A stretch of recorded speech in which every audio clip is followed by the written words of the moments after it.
Breaking news, matapang na bumuwelta ang presidente ng Pilipinas na si Bongbong Marcos kasabay sa kanyang pagbisita sa Australian City.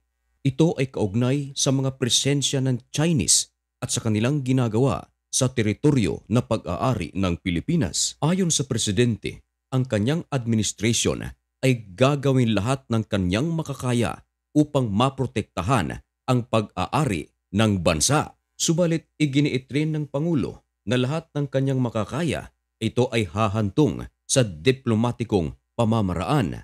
Ito ay kung hanggat saan aabot ang pasensya ng Pilipinas. Viral ang mga pahayag ng Pangulo. Ibinalita ito hindi lang sa mga mainstream media ng Pilipinas, kundi kahit nasa internasyonal. Katunayan, ibinalita rin ito sa isa sa mga pinagkakatiwalaang pinagkukunan ng balita, ang AP. Maraming mga bansa sa buong mundo ang nakikisimpatiya sa Pilipinas, lalo na noong magkabanggaan ang Chinese at Philippine Coast Guard na kung saan ito ay nangyari mismo sa teritoryo na inaangkin ng ating bansa.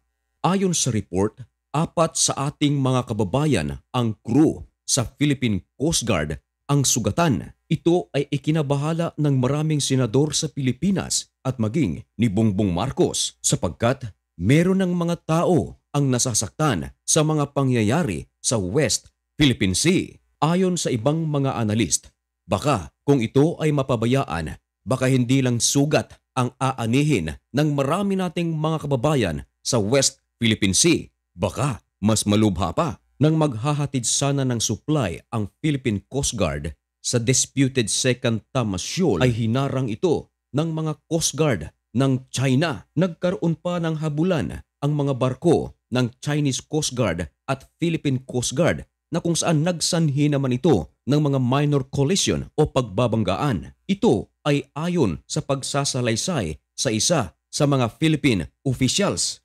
Ipinaliwanag din ng opisyal ng Pilipinas na ang Philippine Coast Guard ay nagtamo ng structural damage dahil sa pagbabanggaan ng 2 barkong ito. At pagkatapos ng paghahabulan ng 2 Coast Guard na ito, after 1 hour, meron na namang hinarang ang Chinese Coast Guard.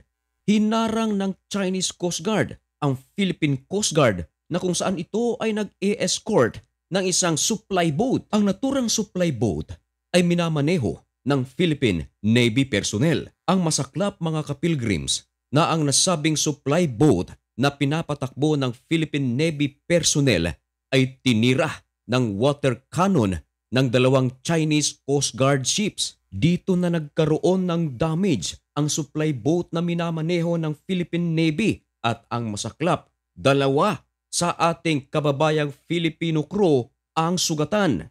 Ito raw ay malinaw na pambubuli sapagkat ang naturang pangyayari ay hindi nangyari sa karagatan ng China, kundi ito ay nangyari sa karagatan ng Pilipinas. Ayon sa Department of Foreign Affairs, ang ginawa ng China is unacceptable. Kaya nagsagawa agad ng anunsyo ang gobyerno ng Pilipinas at nagdemand sa China na paalisin lahat ng mga Chinese vessels na makikita sa Ayungin Shoal immediately. At alam nyo ba mga kapilgrims, sumagot ang China rito at binaliktad ang Pilipinas. Tahasang inamin ng China na meron nga silang isinagawang water cannon laban sa mga barko ng Pilipinas. Subalit, ito raw ay naaayon sa international law sapagkat ang mga barko daw ng Pilipinas ay nasa adjacent to Renai Reef. Ito ang pangalan na itinawag ng China sa Second Tamas Shoal. Ipinupunto ng China na tama at makatarungan ang kanilang ginagawa dahil pinoprotektahan lang daw nila ang kanilang lugar na kung tawagin ay Renai Reef. At ang masakla pa mga kapilgrims, Pilipinas daw ang unang bumangga sa Coast Guard ng China. Ito ang sagot ng China na ibinalita naman ng AP. At dahil sa balitang ito ay narinig ito ng United States of America na number 1 ally ng Pilipinas.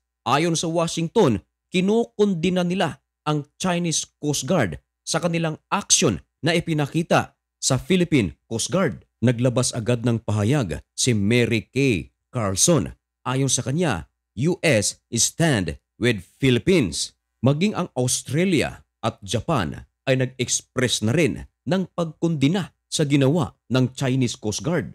Ayon naman sa US State Department spokesman na si Matthew Miller na ang ipinakita ng China ay isang reckless. Hindi na raw ipinakita ng China ang safety ng mga Pilipino at maging ng international law.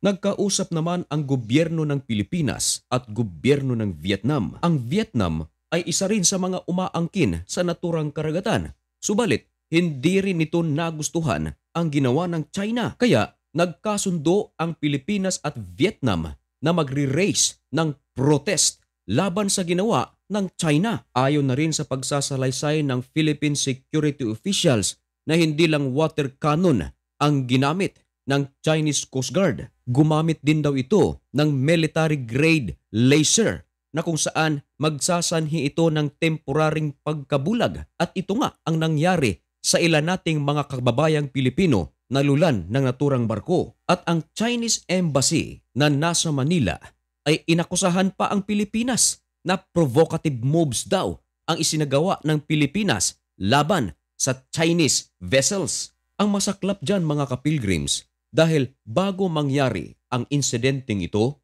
ang Chinese at Philippine official ay nag-meet pala sa Shanghai nito lang January at nagkasundo na magtutulungan ang dalawang bansa upang pababain ang tensyon sa West Philippine Sea. Subalit, nito lang buwan na ito, sumiklab ang pangyayaring ito. Kaya galit na galit ang presidente ng Pilipinas na si Bongbong Marcos. Ayon sa kanya, kahit na 1 square inch ay hindi raw aatras ang administrasyon niya upang protektahan ang pag-aari ng Pilipinas. Ang pangyayari sa West Philippine Sea ay tumatawag ng atensyon sa mga allied countries ng bawat bansa. Ang halimbawa rito, ang Brunei at ang Vietnam. Napakalaki ng papel ng West Philippine Sea or South China Sea sa mga bansang ito sapagkat ang malaking porsyento ng ekonomiya ng mga bansang ito, lalo na ng China, ay nasa West Philippine Sea. Dito kasi nila dinadaan ang kanilang bahagi ng export. Napakalaki kasi ng kanilang maititipid kung ito ay dadaan sa West Philippine Sea gamit ang mga container van. Kung kayo ang tatanungin mga kapilgrims, ano ang inyong masasabi tungkol sa sitwasyong ito? Maaari po kayong maglahad ng inyong mga opinyon o mga nalalaman tungkol sa sitwasyong ito at malugod ko pong babasahin iyan. Hanggang dito na lang ang videong ito. Hanggang sa susunod nating mga upload. May God bless you. Goodbye.